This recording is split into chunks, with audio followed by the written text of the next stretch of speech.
Pero siempre he tenido como mucho esta mentalidad de, pues, qué es lo peor que puede pasar, y para mí lo peor que podía pasar era que no funcionara, y pues si no funcionaba, buscaba otro trabajo y ya estuvo, ¿no? Entonces, estas pequeñas y medianas empresas tienen que fungir como banco sin nunca haberlo sido, sin ni siquiera entender realmente el riesgo de vender a crédito y sin estar seguros si les van a pagar a tiempo o no.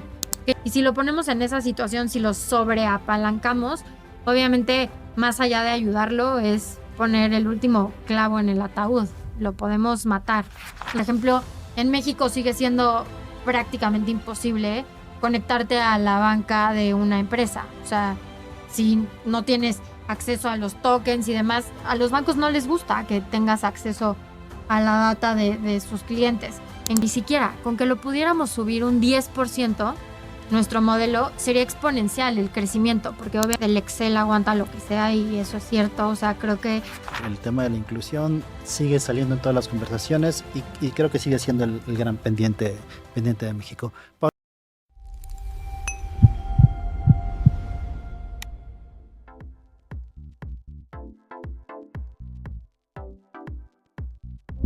Hola, bienvenidos a un capítulo más de FinTech Bar. Hoy nos acompaña Paulina Aguilar.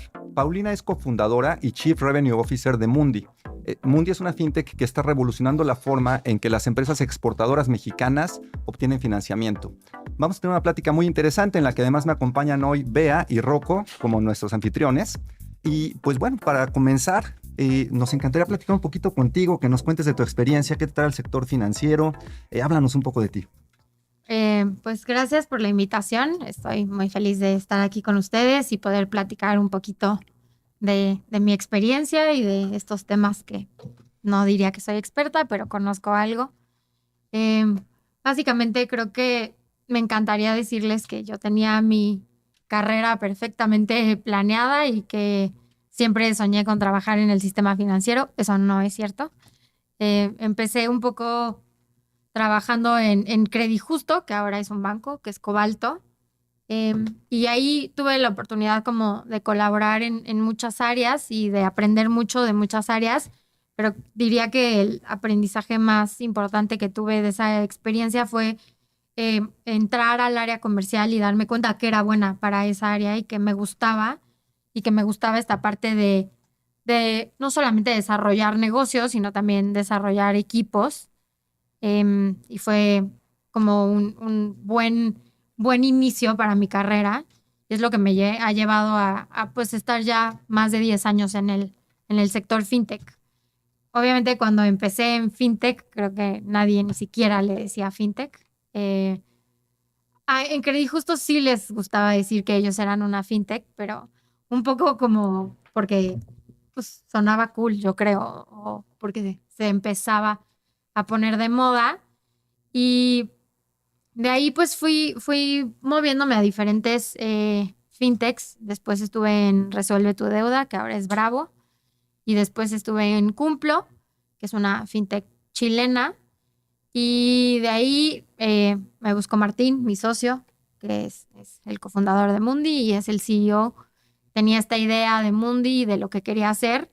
Y obviamente yo nunca había tenido la oportunidad de fundar una empresa, pero siempre he tenido como mucho esta mentalidad de, pues, qué es lo peor que puede pasar, y para mí lo peor que podía pasar era que no funcionara, y pues si no funcionaba, buscaba otro trabajo y ya estuvo, ¿no? O sea, creo que al final eso es algo que siempre ha definido mucho cómo yo veo mi carrera y lo que hago, que es, si tienes ganas de hacer las cosas, si tienes ganas de sumar, eventualmente vas a encontrar un lugar. Y creo que eso fue ya hace casi 7 años. Ni siquiera siento que ha pasado 15 minutos y también al mismo tiempo siento que ha pasado toda una vida. Pero pues hoy estamos aquí y la verdad es que muy contenta de poder platicarles un poco más de mi experiencia. La verdad, súper padre, me gusta esa parte de qué es lo peor que puede pasar, ¿no? Que es parte de lo que siempre tratamos de hablar con los que son founders y demás, de, a ver, hay que lanzarse y tratar de ver qué puede suceder. Digo, en tu caso, que ya llevan como 7 años, hablaría de ya un camino recorrido, pero me gustaría que nos regresáramos un poquito a la parte de la fundación de Mundi, ¿cuál es el problema que ustedes vieron, que quisieron resolver y cómo llegaron a la determinación de, ¿sabes qué? Esto es algo que falta y que puede funcionar. Bueno, específicamente en el mercado en el que nosotros trabajamos, que como les contaba, trabajamos con empresas exportadoras mexicanas, un poco lo que veíamos era esta disparidad entre la necesidad de capital que tenían estas empresas para seguir creciendo, para seguir tomando nuevas órdenes de compra, para seguir tomando nuevos contratos con estos clientes que los venían a buscar de otros países y que al mismo tiempo ellos les pedían crédito. O sea, hay un estudio súper relevante que las grandes empresas, las grandes corporaciones, obviamente tienen acceso a líneas de financiamiento y capital con la banca, pero gran parte, en su mayoría, más del 50% de su financiamiento es a través de sus proveedores, es a través del crédito que les dan sus proveedores. Entonces, estas pequeñas y medianas empresas tienen que fungir como banco sin nunca haberlo sido, sin ni siquiera entender realmente el riesgo de vender a crédito y sin estar seguros si les van a pagar a tiempo o no, porque ellos no tienen manera de evaluar el riesgo crediticio de este gran cliente que viene a comprarles y que les dice, perfecto, yo te pago en 120 días y no tienen manera de saber si les van a cumplir a 120 días o se los van a arrastrar a 180 o si les van a hacer reducciones en el valor de su factura porque por la calidad ellos decidieron que eso no valía lo que habían acordado. Entonces, veíamos mucho esta disparidad en el mercado de la necesidad de capital y de certidumbre que tienen las empresas versus el acceso que tienen al capital.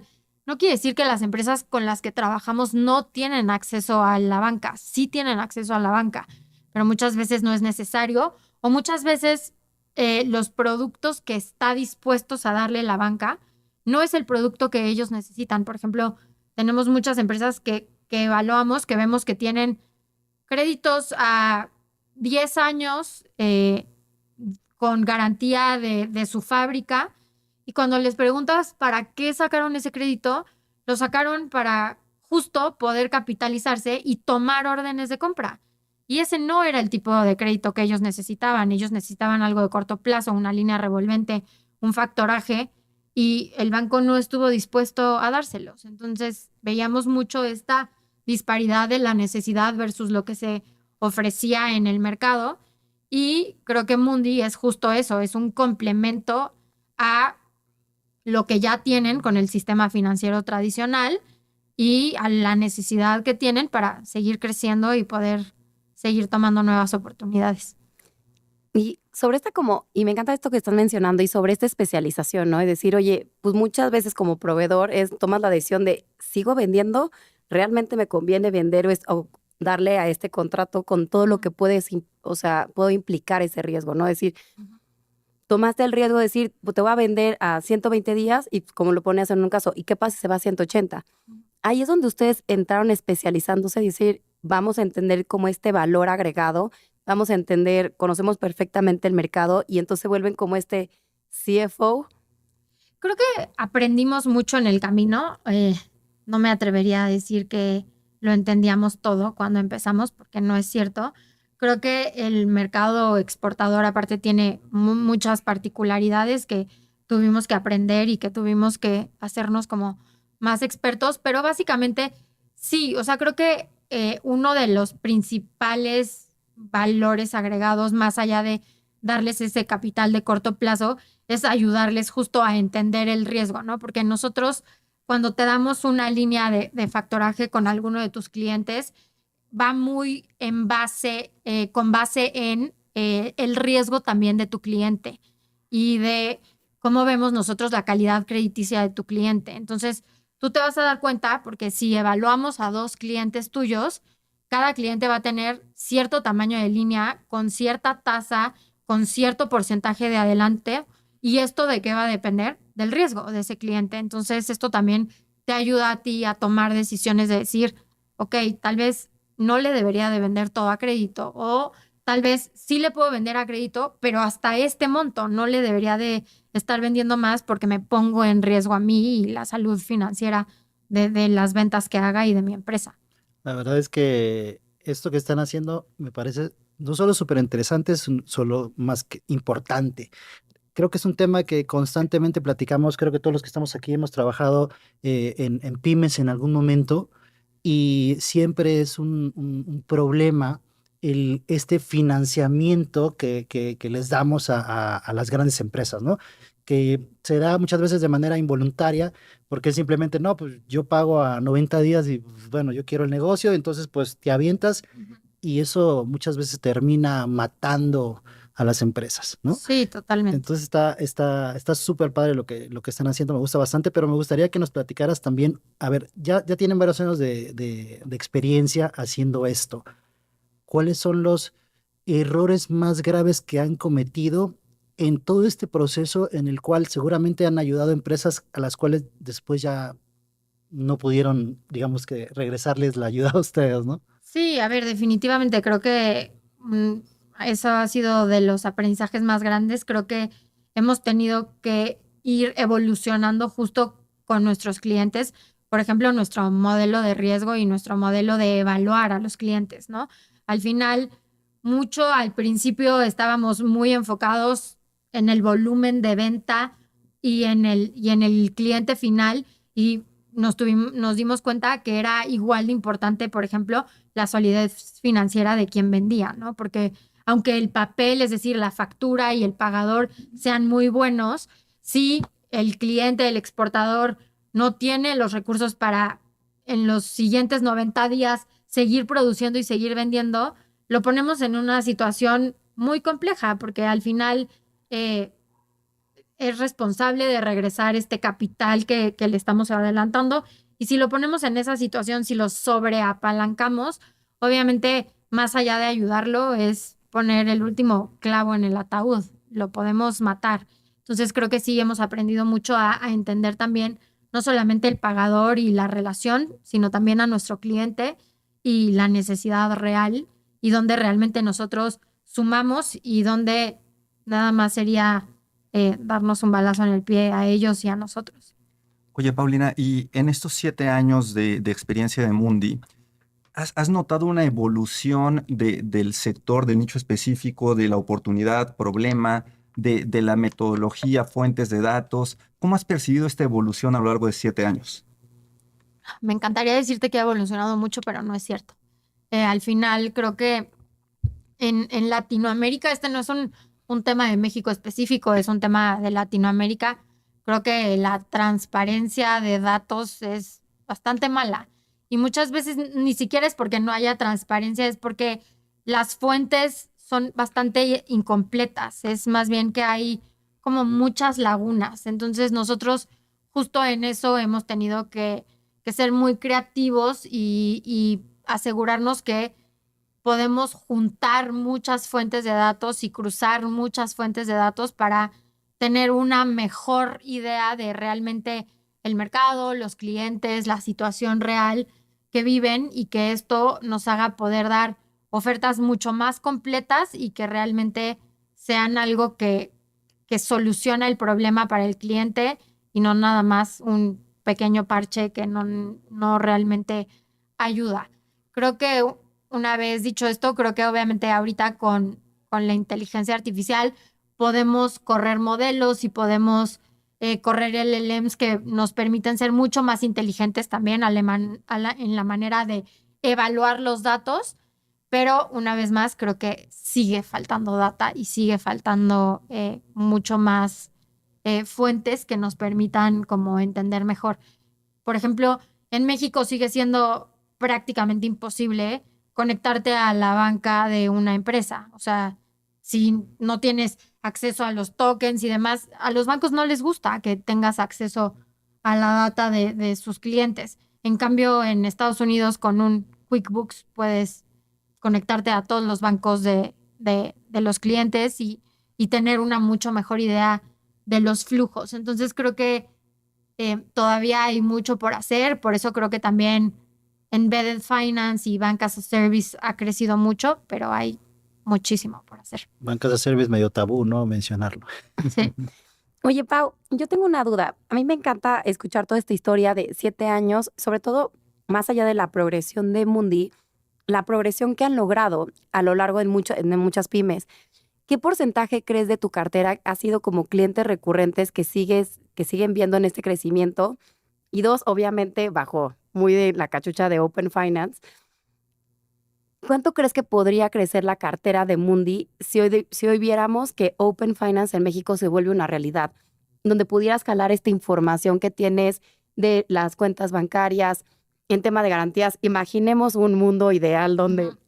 ir al RUG no fuera tan complejo, donde ir al SAT Donde y estuviera poder... completo el RUG, porque también es Bueno, otra cosa. sí, sí, pero donde pudiéramos agarrar todas estas fuentes de datos que se necesitan para el underwriting y decir, lo llego, lo jalo, lo mino, y ustedes ya teniendo un modelo de negocio probado y entendido, que pudiera haber un tema de un crecimiento, porque No, sería ya, exponencial el crecimiento. La realidad es que muchas veces, y no solamente es la experiencia de Mundi, lo sé que es la experiencia de muchas otras fintechs que trabajan con pymes, es lo que no permite que los modelos de riesgo realmente evalúen correctamente el riesgo es esta asimetría de la información y estas lagunas y partes negras que hay en la información que no te permiten realmente tomar más riesgo, porque si nosotros pudiéramos tomar más riesgo, y ni siquiera estoy hablando de que pasáramos nuestro modelo de aprobación de lo que tenemos ahorita a subirlo un 50%, ni siquiera, con que lo pudiéramos subir un 10%, nuestro modelo sería exponencial el crecimiento, porque obviamente podríamos estar onboardeando clientes que ahorita definitivamente no podemos porque no hay manera real de medir y entender el riesgo de esas empresas.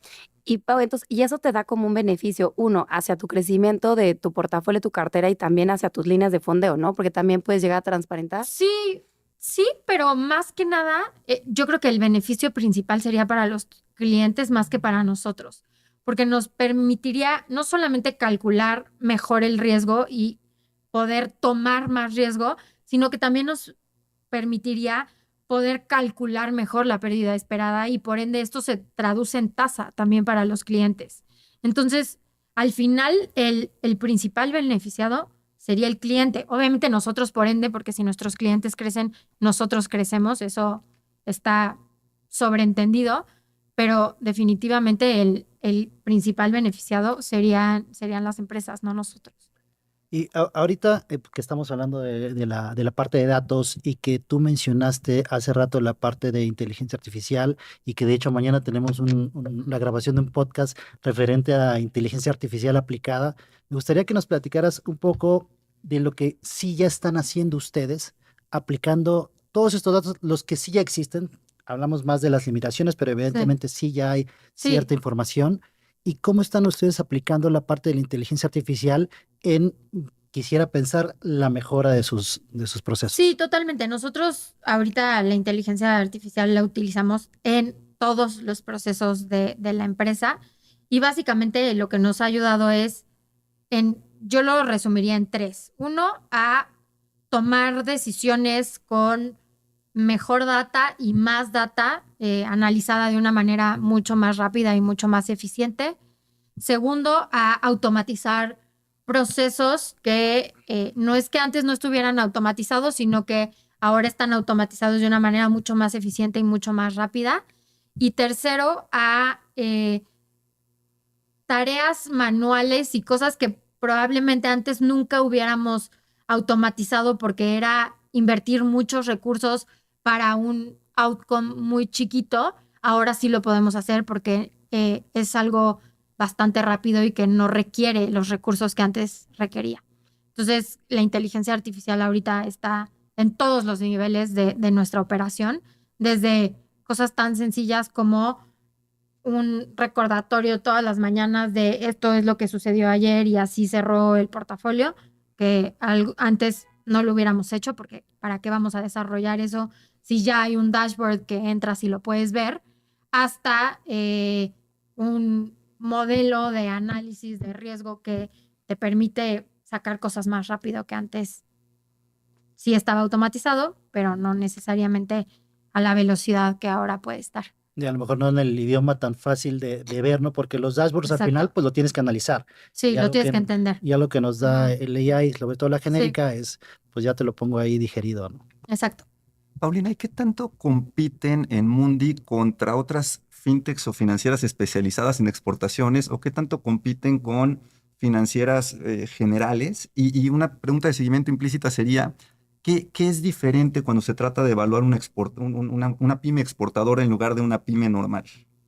En México no hay prácticamente empresas que estén especializadas en exportación. O sea, competimos con otras fintech que dan factoraje, pero que no necesariamente están especializadas en exportación. Solamente Bancomext, que obviamente es el banco de comercio exterior del gobierno, que obviamente ellos nacieron para atender exportadores, pero te diría que cada vez competimos menos por muchos temas, pero creo que cada vez competimos menos. Y luego hay otras empresas que sí hacen lo que nosotros hacemos, que no necesariamente son empresas mexicanas, sino son empresas también de Estados Unidos que también trabajan con exportadores, pero que no necesariamente es su único nicho también.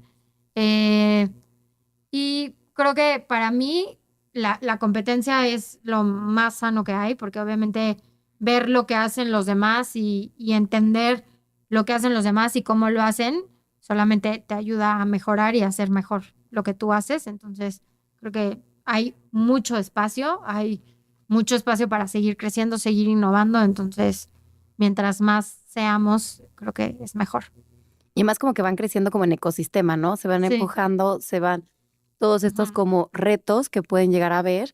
dentro de un nicho, se empiezan como a socializar un poco más, ¿no? Sí, totalmente. O sea, creo que sí, competir solo te hace mejor, no. Y nosotros nunca pensamos como, vamos a tomar este nicho porque no hay nadie ahí, sino más bien vamos a tomar este nicho por el tamaño de la necesidad y el tamaño de la oportunidad. Entonces, hay mucho espacio para crecer. Sí, definitivamente, ¿no? Yo hablando desde el punto de vista emprendedor, la competencia no hace más que mejorarte, pero aparte se vuelve una especie de ciclo, de alguna u otra manera muchos hacemos cosas similares, entonces de repente uno saca un producto y entonces te lo copian, pero luego ellos sacan un producto y tú también dices, creo que ese producto también lo debería estar vendiendo yo y se convierte en una especie de Sí. círculo virtuoso más que algo negativo, ¿no? Y más allá de copiar es entender por qué ese producto funciona o no Ujú. funciona y qué puedes hacer tú que sea mejor. Exacto, exactamente. Ujú. Y hablemos tantito del nearshoring. ¿Qué tanto en tu perspectiva y la información a la que tiene acceso Mundi se ha materializado? ¿Quién está aprovechando esta oportunidad? Creo que, o sea, en general definitivamente se ha materializado porque pues Estados Unidos sigue con su guerra comercial con China, entonces obviamente eh, pues la proveeduría la han tenido que salir a buscar a otros lados. Esto no quiere decir que los chinos hayan perdido, no es cierto, o sea, más bien los chinos también han dicho, ok, bueno, si lo que tenemos que hacer es innovar y más bien ser proveedores desde México, pues vamos a ser proveedores desde México y eso es lo que ha pasado. Creo que siguen habiendo muchísimas oportunidades en muchísimos sectores, todo lo que es manufactura, obviamente ha crecido muchísimo, todo lo que es metal, automotriz, aeroespacial, en general, todo lo que es manufactura ha crecido muchísimo y sigue creciendo mucho, pero obviamente no solamente en México, sino a nivel global, la inestabilidad económica y global que estamos viendo, pues ha hecho que definitivamente muchas oportunidades se hayan materializado, pero mucho también está en pausa porque las grandes inversiones y las grandes empresas están esperando a que las cosas estén un poco más claras, ¿no? El estar renegociando un tratado de libre comercio cada año, pues no es lo que una empresa que busca invertir miles de millones de dólares quiere. Entonces prefieren esperarse y entender realmente qué va a pasar.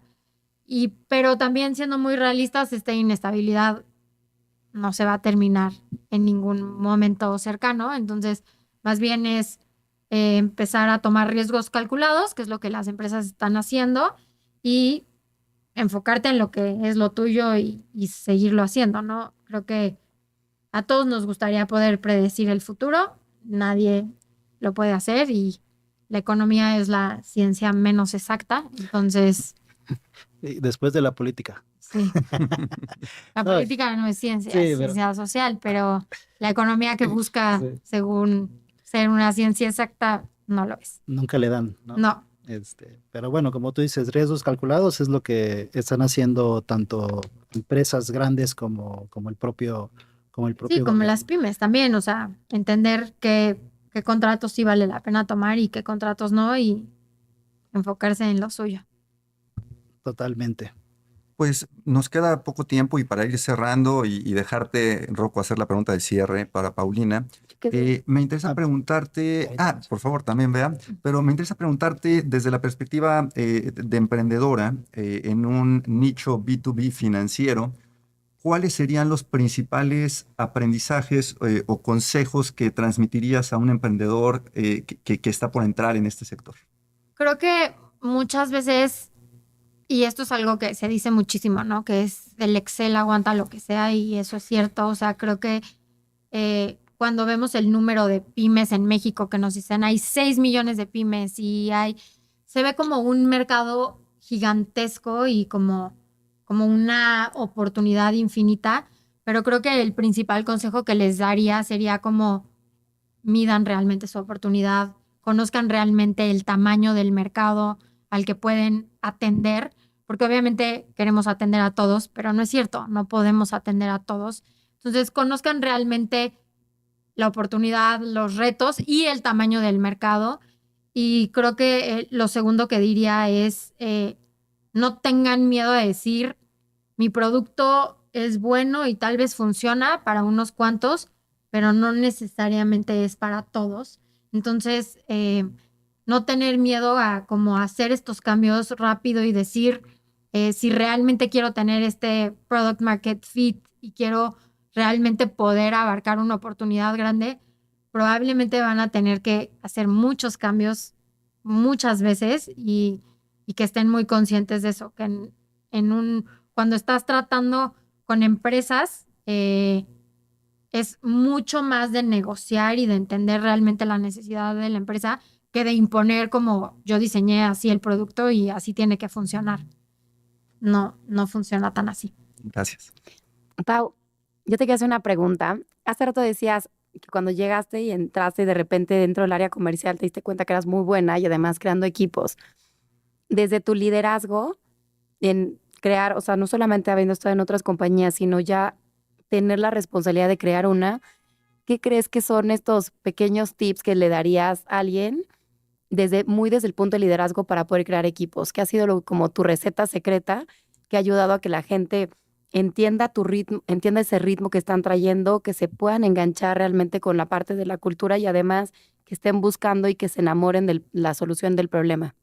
Creo que son varias cosas. La primera es acordarte que obviamente hay metas y objetivos que todos queremos alcanzar, pero las personas son personas y cada uno tiene su propia motivación y su propia manera de entender el por qué hace las cosas. Entonces, como líder, creo que es un error muy común decir como a mí me toca ser el motivador y no es cierto.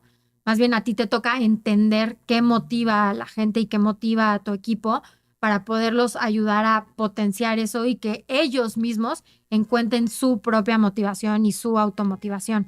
Porque no importa cuántas porras le eches a la gente, nunca van a ser suficientes. Entonces la gente tiene que encontrar en ellos mismos el por qué hago esto y por qué me despierto todos los días y quiero hacer esto. Entonces, entender muy bien también que son personas y que todas son diferentes y que algo diferente los motiva y que necesitan un trato diferente. Cada uno es súper importante. Y creo que lo otro que diría es también a la hora de contratar, si tienes una cultura sólida y como muy claro qué tipo de gente es la que quieres en tu equipo, no porque alguien traiga el currículum perfecto lo debes de contratar si no tiene la cultura que estás buscando. Porque imponer la cultura a alguien es algo prácticamente imposible y va a ser mucho más probable que sea al revés, que él traiga su cultura a tu equipo que a que tú le impongas la tuya. Entonces, creo que tenemos que ser muy cuidadosos de entender si esa persona realmente hace fit en tu equipo y es alguien que deberías de traer o no, sin importar que tenga toda la experiencia que tú estás buscando. Muchísimas gracias. Súper, la verdad, muy, muy buenos insights. Y mira, ya para terminar, aquí en FinTech Bar nos gusta hacer una pregunta que normalmente la enfocamos hacia el futuro, pero ahora como estamos haciendo esta serie con FinoSummit y se están celebrando los 10 años de FinoSummit, la estamos haciendo un poco al revés, que es un poquito viajar al pasado. Y justamente tú tienes aproximadamente 10 años en el ecosistema de FinTech. Entonces nos gustaría que viajando un poquito al pasado y ya conociendo el presente, nos dijeras un poco qué has visto o a dónde sí llegamos de lo que se esperaba hace 10 años y cuáles todavía son grandes retos que tenemos ahí pendientes. Bueno, creo que lo tocamos un poquito al principio. Creo que todo lo que es Open Finance y Embedded Finance sigue siendo una promesa. Creo que en México hay muchísimo por hacer y todavía no estamos ahí, o sea, donde nos gustaría. Creo que sin duda muchas empresas han logrado un impacto enorme a través de la tecnología y realmente se han apalancado de la tecnología, pero sigue habiendo también muchas empresas que la tecnología sigue siendo más bien como una pantalla inicial y atrás sigue faltando mucho y siguen operando de manera muy tradicional. Y creo que por último diría que algo que sin duda se ha cumplido es que hay mucho más opciones, que hay antes, si querías abrir una cuenta, o ibas a Santander o a Banamex o a BBVA y hasta ahí llegaba. Creo que hoy las opciones son mucho mayores y de todos los tamaños, colores y sabores y para todo tipo de perfiles, pero sigue habiendo un segmento de la población muy subatendido que realmente ellos siguen esperando que esta promesa se cumpla y tiene mucho que ver no solamente con el sistema financiero, tiene que ver mucho también con educación y acceso. Y creo que eso va mucho más allá de lo que las empresas solas podemos hacer. Necesitamos, sin duda, del sector público, necesitamos también de otros sectores privados que se involucren, pero creo que hay mucho más inclusión, sin duda, hay mucho más opciones. No quiere decir que ya no hay espacio para más, no, al revés, creo que todavía hay mucho camino por recorrer. Definitivamente, ¿no? El tema de la inclusión sigue saliendo en todas las conversaciones y creo que sigue siendo el gran pendiente de México. Paulina, pues muchísimas gracias por compartir toda tu experiencia. Muchas gracias a ustedes por acompañarnos. Ha sido un gran capítulo de FinTech Bar. Los esperamos a la próxima. Gracias. Muchas